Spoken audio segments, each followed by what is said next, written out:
अस्सलाम वालेकुम जनाब, कैसे हैं तमाम लोग। मैं जनाब इस टाइम पे निकलने लगा हूँ एयरपोर्ट के लिए। जैसा कि आज मेरी फ़्लाइट है एम्स्टर्डम से हेलसिंकी, जो कि फ़िनलैंड का कैपिटल है। फ़िनलैंड जा रहा हूँ जी। फ़िनलैंड जो है वो मुझे मुलाकात करनी है और 2 दिन मैं वहाँ पे हूँगा। उसके बाद फिर 2 दिन फ्रैंकफर्ट में। काफ़ी लंबा ट्रिप रहा है मेरा।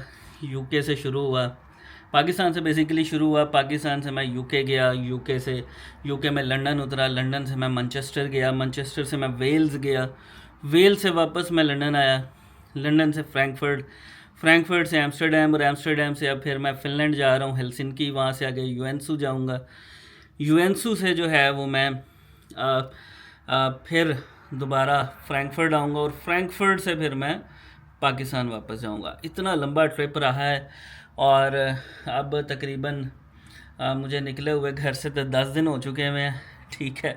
और अगले 4-5 दिन मज़ीद रह गए हैं और इंशाल्लाह बड़े अच्छे तरीके से जो है वो, बस ये मैं अपने होटल से अब चेकआउट करने लगा हूँ। आप देख सकते हैं, और बड़ा अच्छा नज़ारा था यहाँ पे, बड़ा बेहतरीन जो है वो टाइम यहाँ पे स्पेंड किया। उबर मैंने मंगवाई है, उबर के थ्रू मैं जाऊँगा एयरपोर्ट पे और एयरपोर्ट से जो है वो फ़्लाइट लेके जो है वो वहाँ पे जाऊँगा। और जाते जाते आपको यहाँ का नज़ारा भी करा देता हूँ, जो कि यहाँ पे मेरे होटल के बाहर माशाल्लाह बहुत ज़बरदस्त लोकेशन। सामने आपको एम्स्टर्डम कैनाल नज़र आ रही होगी, रोड है, बहुत ज़बरदस्त एरिया है। और यहाँ पे मैंने स्टे किया हुआ था। I will definitely miss this place. और अब निकलता हूँ मैं यहाँ से एंड आपको दिखाता हूँ रास्ते में यहाँ पे मज़ीद क्या कुछ देखने के हैं और क्या नज़ारे हैं। इस पूरे ट्रिप में जो है वो मेरे साथ कुछ ना कुछ मामलात जो है वो होते रहे हैं, जो कि लेटेस्ट भी ये है कि चूँकि मैंने 2 घंटे बाद मेरी फ़्लाइट है और अभी तक मैं होटल में हूँ। 2 घंटे पहले यहाँ पे नॉर्मली आपको जो है वो जाना चाहिए अपनी फ़्लाइट पे, लेकिन चूँकि आज यहाँ पे एक स्ट्राइक चल रही है जिसकी वजह से जो है वो उबर की सर्विसेज जो हैं वो उस टाइम पे वर्क नहीं कर रही हैं। बाकी होटल वालों से मैंने रिक्वेस्ट की है कि वो कोई किसी की अरेंजमेंट करें, तो अब देखते हैं कोई अरेंजमेंट होती है कि नहीं होती है। अदरवाइज़ ये फ़्लाइट मिस भी हो सकती है, जो कि मेरे साथ पिछले पूरे टूर में होता रहा है कि ट्रेन्स के हवाले से ख़ास तौर पे बहुत डिले होती रही हैं या कैंसिल होती रही हैं और मुझे बहुत ज़्यादा भाग दौड़ करनी पड़ी है। बहरहाल अब देखते हैं क्या सिचुएशन बनती है और जा भी पाते हैं एयरपोर्ट या नहीं जा पाते। फाइनली जी अब मिल चुकी है हमें मुझे यहाँ पे टैक्सी और टाइम कम रह गया है, ऑलमोस्ट 1.5 घंटा रह गया फ़्लाइट जाने में। वैसे तो डोमेस्टिक ही कंसीडर की जाती है फ़्लाइट, चूँकि यहाँ से पहले मैंने रिगा जाना है लटविया और वहाँ से अगली फ़्लाइट है हेलसिंकी की। अब देखते हैं कि कितना टाइम लगता है। रोड क्लोजर्स वगैरह तो फ़िलहाल कह रहे नहीं है कुछ भी ऐसा, पर लेकिन टाइम से पहले निकलना चाहिए। मैं वैसे तो मैं टाइम पे उठ गया था, टाइम पे सारे मामला कर लिए थे, लेकिन फिर भी हो जाता होता है कभी कभी ऐसे। Is there any road closure on the way to the airport? Road closed? Yeah, I was checking on the Uber that roads are closed somewhere. They are constructing new roads. Really, I don't know. You don't know? It is fine. Yeah, we can reach on time. Okay, but you need something? No, I don't need anything. I just want to go to the airport only. Okay. Yeah. No, I thought maybe you have to go to the shop or something. No, nothing. Oh, you don't make a film? I make some videos. Ah. Yeah. Oh, you mean some specials on the way? Yes. Maybe the conference center. No. But really on this, no. But there is very interesting things on the highway. Okay. You know, on the right side, left side. Okay. It's different types buildings. Yeah. And all the different architects fix the buildings. All right. Most of the people say, hey, strange, nice, you know. Maybe that is interesting for you, Okay. for the film. I will show you if we are close by.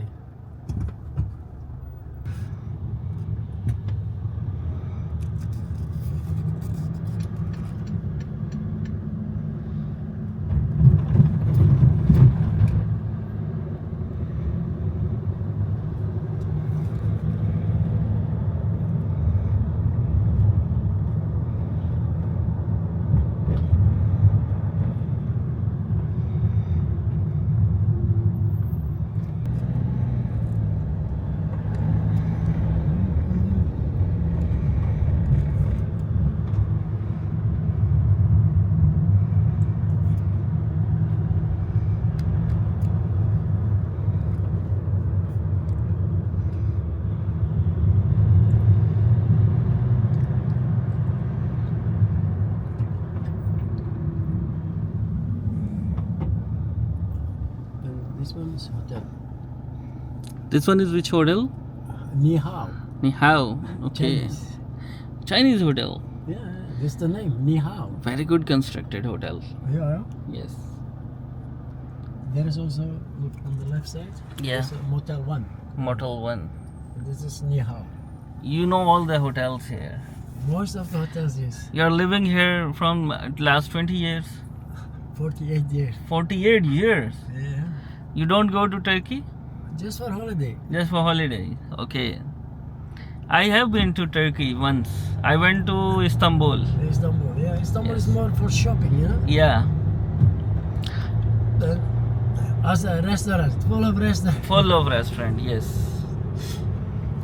But in Istanbul, it's also like one area. Hmm. It's doing like a big company, Yeah. and you cannot buy like one juice, something like that. But you have to buy like complete. Okay. One area is for the stuff, one area of the shoes, one area of jackets, customs. Okay. This was also something special in Istanbul, you know. Last I asked one clothes for my wife. Okay. He gave me price. I think it's very cheap. Oh. Buy two.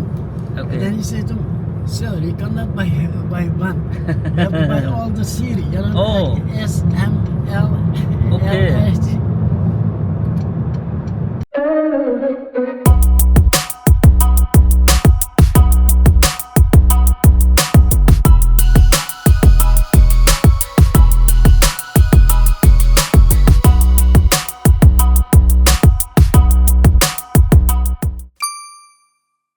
Finally airport के ऊपर आ गया हूँ और boarding भी करवा ली है। ये मेरे पास अपना बोर्डिंग पासेस वगैरह सारा कुछ अवेलेबल है और भाग के पहुँचूँ। तकरीबन अब 1 घंटा रह गया है फ़्लाइट जाने में। गेट्स की तरफ मैं जाके बैठने जा रहा हूँ और देखते हैं ये कैसा एयरपोर्ट है। अच्छा एयरपोर्ट है वैसे, ये देखें। डेफिनेटली यहाँ पे इतनी ज़्यादा फ़्लाइट्स होती हैं तो वो अच्छा ही होगा। और मुझे जाना है सी गेट्स पे, और सी गेट्स जो हैं वो कहाँ पे हैं ये नहीं समझ आ रहा, बट लेकिन मैं जाने की कोशिश कर रहा हूँ क्योंकि बैगेज उन्होंने कहीं बड़ी दूर ड्रॉप ऑफ करवाया और पैदल ज़्यादा चलवा रहे हैं। यही बात है जी, इन मुल्कों में आके बहुत ज़्यादा पैदल चलना पड़ता है। तो एयरपोर्ट्स भी इतने बड़े बड़े हैं कि बस आप पैदल चलते रहें। सिक्योरिटी जो है उसकी भी चेकिंग का मरहला मुकम्मल हो गया। मैं जो है वो पैदल चलता हुआ जा रहा हूँ अपने गेट्स की तरफ और आई थिंक को तकरीबन 1.5-2 किलोमीटर ऑलरेडी चल लिया है। तो यहाँ पे ये मामला था। एयरपोर्ट बहुत अच्छा है, खूबसूरत एयरपोर्ट है, बहुत अच्छी बड़ी बड़ी शॉप्स हैं यहाँ पे, ड्यूटी फ्री। अगर आपको चीज़ें परचेज़ करनी है तो वो भी आप यहाँ से कर सकते हैं। शॉप्स में आपको दिखाता हूँ, ये देखें। यहाँ से हाउस ऑफ ट्यूलिप से जो है वो आपको बहुत ज़्यादा अच्छे फूल वगैरह मिलेंगे अगर आपको लेने हैं। ये बड़ी अच्छी शॉप है वैसे, और ये बिल्कुल तरोताज़ा जो है वो फूल ये तरोताज़ा नहीं है, हाथ लगा के पता लगा तो ये आर्टिफिशियल है। वेरी सॉरी, लग ऐसे रहे थे जैसे मतलब बिल्कुल ही कोई वो हों ताज़ा हों, बट ये सारे आर्टिफिशियल हैं। तो अच्छा, मैंने जाना है सी गेट्स पे और अभी ए गेट्स भी शुरू नहीं हुए हैं, ठीक है। A B C C24 मेरी पहले फ़्लाइट जो है ना वो यहाँ से है, रिगा की फ़्लाइट है। रिगा जो है वो लैटविया का शहर है। लैटविया रिगा पहुँच के वहाँ से अगली फ़्लाइट है हेलसिंकी की। तो अब मैं जा रहा हूँ गेट्स की तरफ और लेट्स सी कितना टाइम और लगता है। यहाँ से वैसे लिखा हुआ है सी गेट्स जो हैं वो तकरीबन 1 से 4 मिनट की वॉक पे हैं। तो अगर तो 4-5 मिनट की वॉक है तो कोई मसला नहीं है, ज़्यादा भी है तो भाई मजबूरी है, चलना पड़ेगा।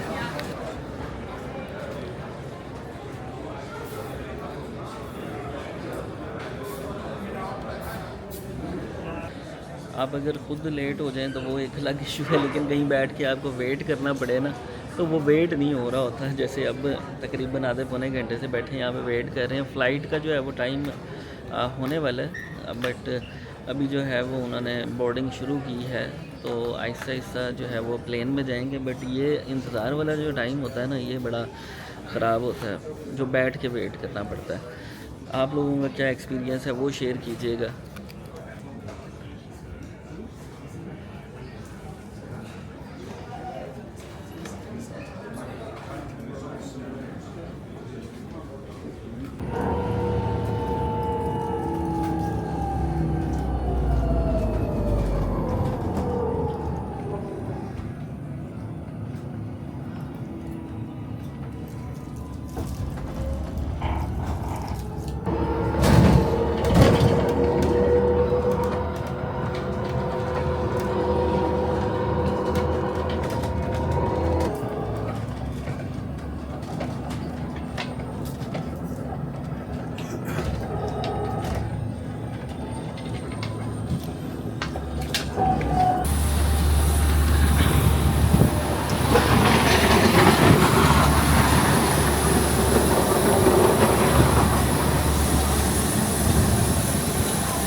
प्लेन में जो है वो सवार हो रहे हैं आहिस्ता आहिस्ता।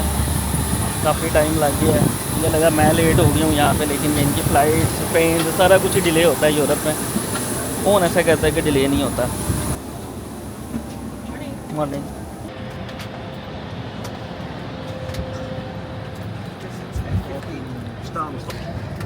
प्लेन में आके मैं बैठ चुका हूँ और प्लेन जो है वो अबाउट टू टेक ऑफ है। फ़्लाइट जो है वो छोटी सी है, मतलब प्लेन जो है वो छोटा सा। फ़्लाइट भी तकरीबन 1.5-2 घंटे की है।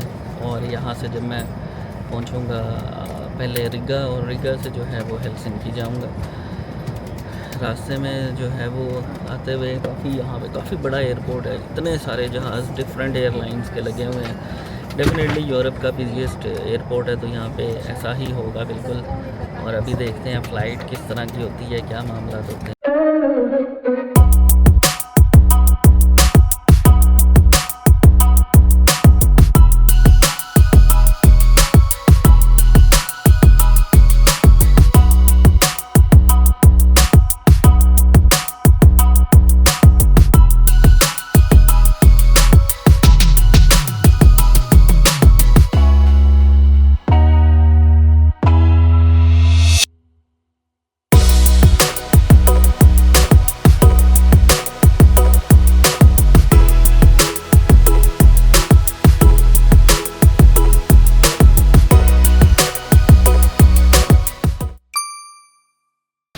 रिगा एयरपोर्ट है ये जी। रिगा एयरपोर्ट पे जो है वो हम पहुंच चुके हैं, और यहाँ से जो है वो मेरी अगली फ़्लाइट है, वो मैंने लेके जानी है Helsinki.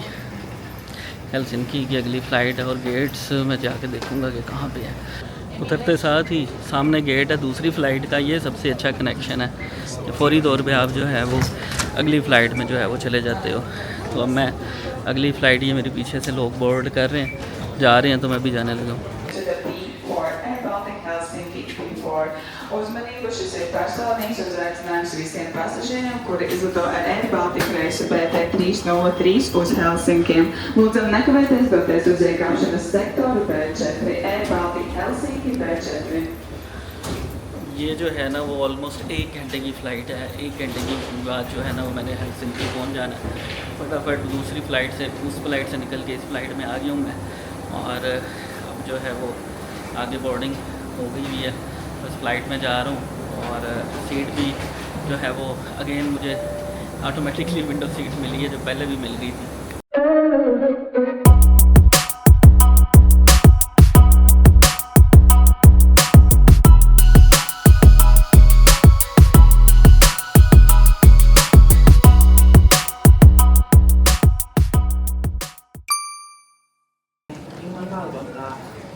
This is a security announcement. Please do not leave your luggage unattended. ये जी मैं हेलसिंकी एयरपोर्ट पे जो है वो आ गया, और बाल मेरे थोड़े से उड़ गए हैं, हवा बहुत शदीद तेज़ चल रही थी बाहर। और अभी जो है वो मैं नीचे ट्रेन स्टेशन में जा रहा हूँ। ट्रेन स्टेशन पे जाके फिर मैं वहाँ से जो है ना वो ट्रेन लेके हेलसिंकी से आगे एक जगह यूएनसो, वहाँ जाऊँगा। और ये आप देखें ज़रा, यहाँ के स्टेशंस इतने ज़्यादा डीप है ना कि मतलब इतना ज़्यादा नीचे जाना पड़ता है, बहुत ज़्यादा डीप है यहाँ के स्टेशंस। ये सिचुएशन है यहाँ पे। पहले वाली जो है वो सीढ़ियाँ नीचे उतर के आके अब फिर दूसरी जो है वो शुरू हो गई हैं। यानी ये स्टेशन इतना ज़्यादा डीप है कि आप अंदाज़ा लगाएं। और वो ऊपर से लिफ्ट से भी जो है वो चल रही हैं साथ साथ, ये बहुत ज़बरदस्त है। ये है यहाँ के ट्रेन स्टेशन का नज़ारा।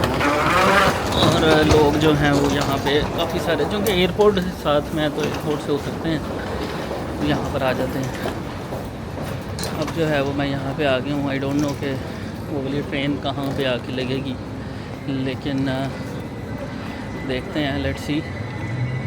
अभी जो है वो मैं एयरपोर्ट पे हूँ।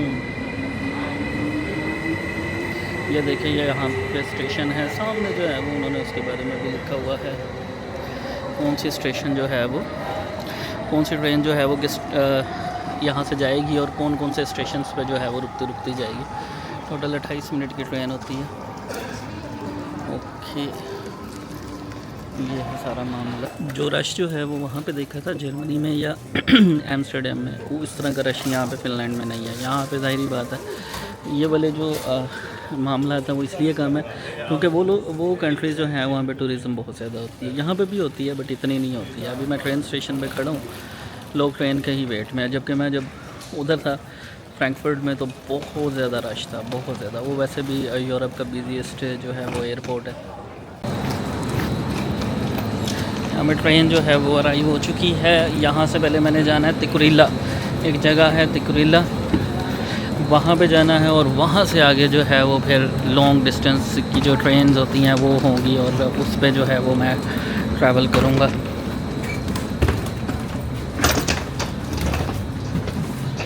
तो अभी मैं यहाँ पे आ गया हूँ और सीट नीचे करके यहीं पे बैठ जाते हैं। नहीं जी, इस तरह से ट्रैवल करने का जो है ना वो एक अपना जो है वो बड़ा एक्सपीरियंस अच्छा रहता है, बड़ा अच्छा एक्सपीरियंस होता है। आप चलते फिरते कहीं पे भी पहुंच जाते हैं। अब ऑलमोस्ट मैं यूरोप के एक कोने से दूसरे कोने में आया हूँ, ठीक है। मैं कहाँ फ्रैंकफर्ट से चला एम्स्टर्डम, एम्स्टर्डम से हेलसिंकी और हेलसिंकी से यूएनसू जो जगह जिधर मैं जा रहा हूँ वो बेसिकली उधर जाके आपको इसकी इन्फॉर्मेशन भी दूँगा। वो एक रशिया के बिल्कुल साथ वाला एरिया है, ठीक है। रशिया जो है वो वहाँ पे मतलब रशिया का बॉर्डर वहाँ पे लगता है, तो मैं उस साइड पे जो है वो जा रहा हूँ। ये जो यूरोप है ना, ये है ऑल अबाउट ट्रैवल। अगर आपका वीज़ा लगता है आपने आना है तो फिर आपको ट्रैवल तो बहुत ज़्यादा करना पड़ेगा। उसकी रीज़न ये है कहीं ना कहीं आपको जाना पड़ता है, कहीं ना कहीं पूरे अब 27-28 मुल्क हैं जहाँ पे भी आपका कोई ना कोई है जानने वाला, बहुत करीबी, तो आपको तो जाना पड़ता है। अब लेकिन मसला ये है कि ये शेंजन वाले वीज़ा जो है ना बड़ा थोड़ा देते हैं। कभी 8 दिन का दे दिया, कभी 10 दिन का दे दिया, 12 दिन का दे दिया। मैं खुद एक 9 दिन के वीज़े पे आऊँ, भले उन्होंने मल्टीपल एंट्री दिया पर दिया सिर्फ 9 दिन का। तो मैं खैर इस हवाले से जो है ना वो, खैर मैंने तो रुकना भी नहीं होता, मैंने 6-7 दिन 8 दिन ज़्यादा से ज़्यादा रुकना होता है। लेकिन फिर भी बहुत सारे लोग हैं जिन्होंने रुकना होता है, जिनके काम के इतने मामला उधर उस तरह के नहीं होते जो रुक सकते हैं। तो थोड़ा सा इनको इसके हवाले से सोचना चाहिए कि लोगों को जिनकी प्रोफाइल, जिनके अमेरिका कनाडा के वीज़ाज़ लगे हुए हैं, उनको पहली दफ़ा में ही 1-2 साल का वीज़ा दे दिया करें। वैसे इनको इस तरह से जो है वो करना चाहिए। अभी मैं यहाँ पे मौजूद हूँ ट्रेन स्टेशन पे। ट्रेन जो है वो आने वाली है, लोग जो है वो वेट कर रहे हैं यहाँ पे और मैं भी जो है वो वेट ही कर रहा हूँ डेफिनेटली। ये जो है वो सामने ट्रेन्स के बारे में उन्होंने इन्फॉर्मेशन दी हुई है सारी। 4:31 पे, यहाँ के 4:31 पे जो है वो ट्रेन आनी है और जो है वो तकरीबन 4-4.5 घंटे पे जो है ना इसने मुझे अपने यूएनसू पहुँचाना है। तकरीबन यहाँ से कुछ 400 किलोमीटर दूर है। 400 किलोमीटर जो है ना वो यहाँ से दूर है जहाँ मैंने जाना, लेकिन ये 4-4.5 घंटे में इसने मुझे वहाँ पे पहुँचा देना। ये यहाँ की सबसे अच्छी बात है। हालांकि मेरा एक्सपीरियंस बड़ा बुरा रहा है, बहुत बुरा रहा है यहाँ की ट्रेन्स के हवाले से, लंदन में ट्रेन्स के हवाले से। और वो वन काइंड ऑफ होता है, कभी कभी हो सकता है ऐसा कि मैं उसके रगड़े में आ गया, ठीक है। वरना जो है वो सबके साथ ऐसा नहीं होता है। तो बहरहाल यहाँ पे अभी जब मैं आया हूँ तो प्लेन्स या फ़्लाइट्स भी टाइम से आई हैं, थोड़ा सा डिले ज़रूर हुआ लेकिन टाइम से पहुँचा दिया है। और जो है ना वो ये ट्रेन्स भी जो है ना वो टाइमली आ रही हैं।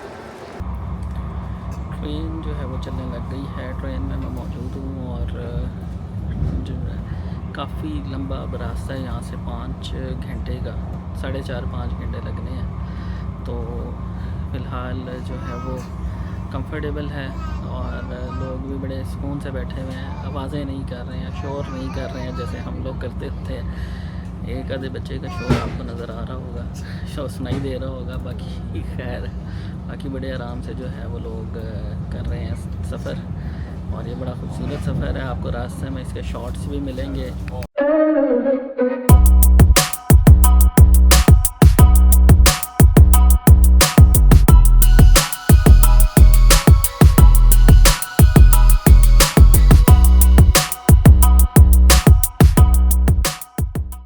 एक बहुत बड़ा इशू है जी यहाँ पे, जब ये अपनी लैंग्वेज में जो है वो करते हैं ना कोई भी ऐलान, ठीक है, तो उसका पता नहीं चलता। अब जो ट्रेन आई ना वहाँ से हेलसिंकी से, जो यूएनओ की थी जिसमें मैंने जाना था, तो वो ट्रेन के 2 पार्ट्स है, एक 6 डब्बे अलहदा थे, 6 अलहदा थे। वो बार बार कही जा रहे थे, अब कहीं पे लिखा भी नहीं हुआ कि पहले 6 कौन से हैं और आखिरी 6 कौन से हैं। वो कहते जी कि पहले 6 जो है ना वो यूएनओ जाएंगे, बाकी 6 जो है वो उनको अलहदा करके किसी कजानी के नाम से कोई जगह वहाँ पे जाना। तो मैं तो उनमें बैठा हुआ था, कजानी वालों में। मुझे तो यही लगा कि जनाब ये वाली ट्रेन जो है वो यूएनओ जा रही है। अब अचानक ही मेरा दिमाग काम किया कि जिस स्टेशन पे रुकी है मैं उनसे उतर के एक दफ़ा पूछ लूँ। मैं जैसे ही उतरूँ मैंने उससे पूछा तो उसने मुझे बोला कि ये वाली ट्रेन नहीं जाएगी, वो जो दूसरी है आगे लगी हुई वो जाएगी और वो तो निकलने लगी है। मैं जल्दी से अपना बैग पकड़ा, अकेला मैं भागते हुए जो है ना बड़ी मुश्किल से ट्रेन में सवार हुआ। और बस ये जो है वो सूरत हाल हुई है यहाँ पे। खैर बहरहाल ट्रेन जो है वो ठीक है, चल रही है और अच्छी ट्रेन है।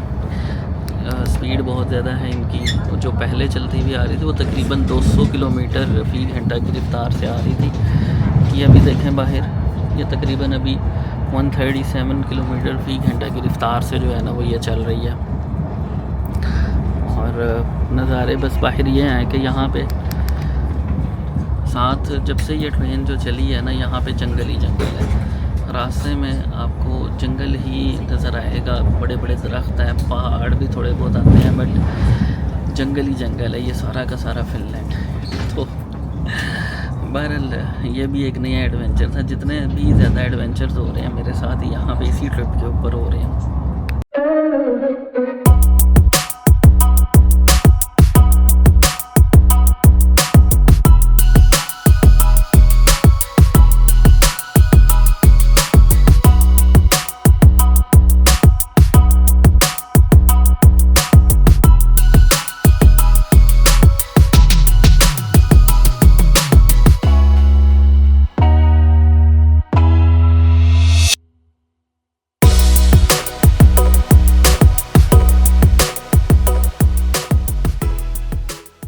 अच्छा जी, जो आपको सबसे अहम इंफॉर्मेशन देनी थी वो ये है कि अभी जहाँ से मैं ट्रैवल कर रहा हूँ, मैंने हेलसिंकी से मैं आपको पता है शुरू किया है सफ़र और यूएनओ तक मैंने जाना है। तो हेलसिंकी से यूएनओ तक जो है वो रास्ते में एक मुल्क है, ठीक है, उस मुल्क का जो शेंजन में नहीं है, उस मुल्क का बॉर्डर बिल्कुल साथ चलता है। यानी आप हेलसिंकी से निकलेंगे तो उसके बाद आपने ट्रेन पे जब आपने जाना है तो ट्रेन आपको जिस रास्ते से जाती है इसके तकरीबन ज़्यादा नहीं को 10-12 किलोमीटर के बाद बॉर्डर है, तो बिल्कुल साथ चलता रहता है। वो बॉर्डर है रशिया का। यहाँ पे आप इसका ये मतलब नहीं है वीडियो का कि जनाब आप रशिया आए तो आप फ़िनलैंड घुस आएँ, या फ़िनलैंड आए हुए हैं तो यहाँ से रशिया चले जाएँ। सिर्फ जो है ना वो एजुकेशनल पर्पस के लिए, यानी इंफॉर्मेशन के पर्पस के लिए आपको बता रहा हूँ। ये बेसिकली ये सारा जंगल आप देख सकते हैं, यहाँ पे जो है ना जंगल ही जंगल है सारा का सारा।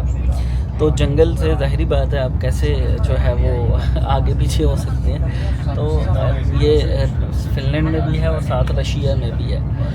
तो वैसे लोग बाय रोड ट्रैवल करते हैं जिन लोगों के पास पासपोर्ट्स हैं, और जो लोग जिन लोगों को वीज़ा फ्री है या फिर जिन लोगों के पास वीज़ाज़ लगे हुए हैं दोनों कंट्रीज़ के, वो लोग ट्रैवल भी करते हैं इसी रास्ते से। ले जी, सफ़र जो है ना वो उसका मज़ा तभी होता है जब आप जो है वो उसको एंजॉय कर रहे हो, और ख़ास तौर पे जब आप इस किस्म की ट्रेन्स में ट्रैवल कर रहे हो ना, जिसके आसपास इस तरह के समंदर, पहाड़ और क्या कहते हैं जंगल ही जंगल हो, सब्ज़ा ही सब्ज़ा, ग्रीनरी, तो आपको बड़ा मज़ा आता है। मुझे तो खैर नेचुरल ब्यूटीज़ जो हैं वो ज़्यादा पसंद है। और ये देखें ज़रा, इस तरफ जो है वो साथ कैसे जंगल जो था और साथ साथ पानी देखें ज़रा, कैसे पानी साथ साथ चलता हुआ जा रहा है।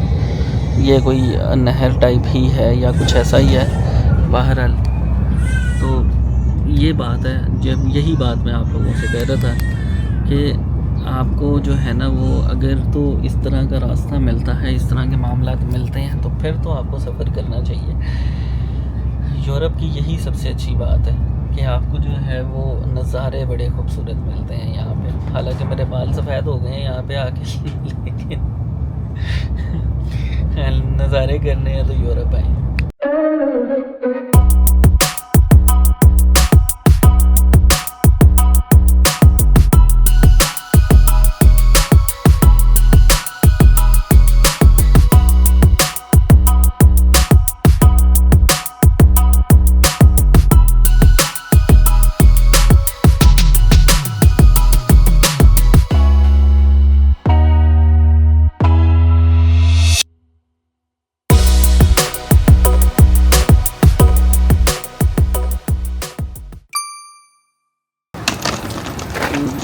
नहीं जी, मैं यूएनसो जो है वो आ गया हूँ, और यूएनसो बेसिकली, और अब जो है वो यहाँ से आगे जाना है। पीछे जाओ। तो ये जो है वो बस है, बस में सवार हो के और अब घर की तरफ जाना है। घर जाके थोड़ा सा रेस्ट करेंगे और फिर आपसे बात करेंगे। ये बेसिकली जो है ना वो एक बड़ा टाउन का एरिया है और बहुत अच्छा एरिया है। आपको सुबह इंशाल्लाह इसका विज़िट करवाएंगे।